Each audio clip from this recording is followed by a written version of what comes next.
আসসালামু আলাইকুম এভরিওয়ান, সবাই কেমন আছেন? আশা করি সবাই অনেক ভালো আছেন। আপনাদের দোয়ায় আমি অনেক ভালো আছি। তাই চলে আসলাম নতুন একটি ভিডিও নিয়ে। আপনারা আমাকে অনেক বেশি মিস করছেন যে আমি কেন এতদিন ধরে ভিডিও আপলোড করতেছিলাম না। তাই ভাবলাম যে আপনাদেরকে আর ওয়েট না করাই নতুন কন্টেন্ট আপলোড করেই দিই। তো ওই দিন আমরা ঘরে বসে বসে বোর হচ্ছিলাম, যার জন্য বের হয়ে গিয়েছিলাম নাস্তা করার জন্য। এসে আমরা ঝটফট খাবার অর্ডার দিয়ে বসেছিলাম, আর এখানে সে হচ্ছে প্রেম করতেছিল, ওইটা আমি দেখাইছি তাই হাসতেছিল। আর কোনো এক কারণে আমারও মুডটা অফ হয়ে গিয়েছিল, ভালো লাগতেছিল না, তাই আমি চুপচাপ বসেছিলাম। আর পিচ্চি আমাকে হাসানো ট্রাই করতেছিল অনেক ভাবে। তো আমি ওকে বললাম যে আমার মুড অফ না, আমি ঠিক আছি। তো ও আমার সাথে কথা বলতেছিল, পরে ও আমাকে বলল তুমি এই সাইডে যাও, যা একটু ঢং করো, আমি তোমাকে ভিডিও করে দেই। তো ওর কথা শুনে আমি উঠে পড়লাম, উঠা যায় একটু ঢং টং করতেছিলাম। ঢং তো আর পাই না, এটা ঘোরাঘুরি ছাড়া, দাঁড়াই থাকা ছাড়া। এই দিক দিয়ে আমার একটু শরম লাগতেছিল, কারণ যেহেতু দরজার সামনে দাঁড়াইছি, মানুষজন যাওয়া আসা করতেছে, অনেকে তাকাইও ছিল। তো আমার খুবই ফানি লাগতেছিল, আবার লজ্জাও লাগতেছিল। পরে আমি ওই সাইড থেকে চলে আসছি, আইসা এখানে দাঁড়াইছিলাম, পিছনে কতগুলো ভাইয়া ঘোরাঘুরি করতেছিল। এরপর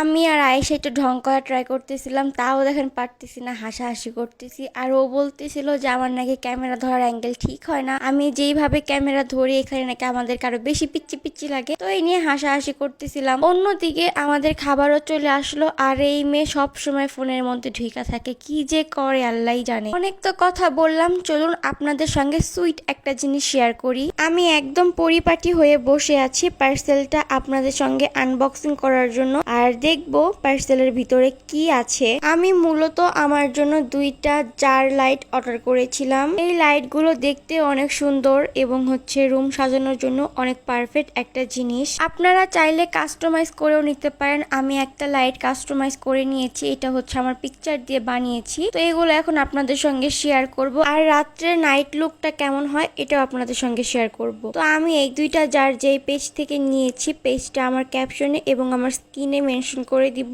আপনারা চাইলে চেক আউট করতে পারেন। এটা হচ্ছে সেই লাইটটা, এটা এই জারের ভিতরে থাকবে, আর এটা ব্যাটারি সিস্টেম। ব্যাটারি শেষ হয়ে গেলে আপনারা চাইলে নতুন করে ব্যাটারি ভরে দেন ইউজ করতে পারেন। আর এই হচ্ছে নাইট লুক, দেখেন কত সুন্দর লাগতেছে, মানে অন্ধকার রুমের মধ্যে দেখতে অনেক পারফেক্ট। আর এটা হচ্ছে আমার পিকচার দিয়ে বানানোটা। দুইটা জার লাইটই কিন্তু দেখতে অনেক সুন্দর। আপনাদের কাছে কেমন লাগলো অবশ্যই কিন্তু কমেন্টে জানাবেন। আমি দুইটা লাইট পাশাপাশি রেখে দেখাচ্ছি, আর যে পেজ থেকে নিয়েছি পেজটা আমার স্ক্রিনে দিয়ে দিব, আপনারা চাইলেও চেক আউট করতে পারেন। এরপর চলে আসলাম আমি আমার রুমের জন্য ছোট একটা ডাস্টবিন নেওয়ার জন্য, কারণ আমি খুব ঘর মেসি করে ফেলি, এখানে সেখানে ময়লা টয়লা ফেলে রাখি, এগুলো আমার আব্বু আম্মুর পছন্দ না। তাই আমি ভাবলাম যে ছোট একটা মিনি সাইজের ডাস্টবিন থাকলে খুব ভালো হয়। এরপর এটা আমার পছন্দ হয়নি, কারণ ভিতরে অনেক দাগ পড়া ছিল, প্লাস বাহিরে অনেক দাগ পড়া ছিল। তারপর আমি বের হয়ে যাই, সামনে অনেকগুলো দোকান ছিল, ভাবতেছিলাম যে ওইখান থেকে নিব। তো আমি হচ্ছে আয়েশাকে খুঁজে পাচ্ছিলাম না, আমি ওকে হারাই ফেলছি। পরে দেখেও আমার সাইডে দাঁড়িয়ে আছে। দেন ওকে বললাম যে সামনে কি পাবো, বলতেছিল পাওয়া যাইতে পারে, চলো যাই দেখে আসি। দেন ও আর আমি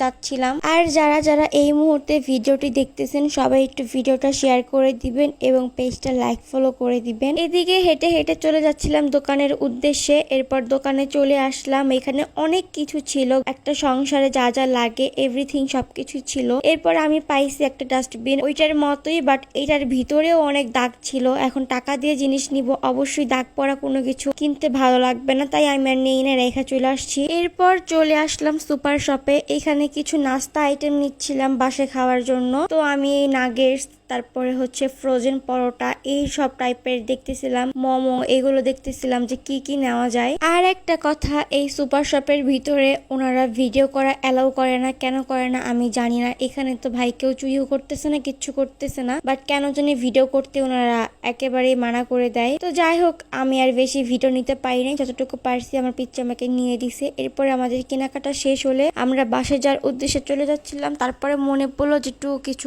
খাই, দেন চলে যাচ্ছিলাম আইসক্রিমের দোকানে আইসক্রিম নেওয়ার জন্য। পিচ্চিকে বললাম খাবা না, কেউ বললো যে হ্যাঁ খাওয়া যায়। দেন আইসক্রিম নিতে চলে আসলাম। আর আজকের ভিডিওটি অনেক বেশি বড় করে ফেলছি আমি, যাই হোক আশা করি আপনাদের কাছে ভালো লাগবে, আপনারা বোরিং ফিল হবেন না। এরপরে আমাদের আইসক্রিম কেনাকাটা শেষ, তারপরে চলে যাচ্ছিলাম। আর ভিডিওটি কেমন লাগলো আপনাদের কাছে অবশ্যই কিন্তু জানাতে ভুলবেন না, আর আজকে আমাদেরকে কেমন লাগছে তাও জানাইতে ভুলবেন না। আমি সব সময় আপনাদের সাথে শর্ট ভিডিও শেয়ার করি, যার জন্য আপনারা আমাকে অনেক আগেই বলছিলেন যে একটু লং ভিডিও শেয়ার করতে, তাই আজকে ভিডিওটা লং করে ফেললাম। এরপরে আমরা রিক্সায় উঠে গেলাম বাসায় যাওয়ার উদ্দেশ্যে। আর রাস্তায় খুব বেশি জ্যাম ছিল, এখানে আটকাই ছিলাম প্রায় আধা ঘন্টার মতো, জ্যামই ছাড়তেছিল না। পরে কি করব, গরমও লাগতেছিল, আমরা আইসক্রিম খাওয়া স্টার্ট করে দিই। আর এই দিক থেকে পিচ্চি তার ভিডিও নিতেছিল। আজকের ভিডিও এ পর্যন্ত, সবাই ভালো থাকবেন, সুস্থ থাকবেন, আল্লাহ হাফেজ।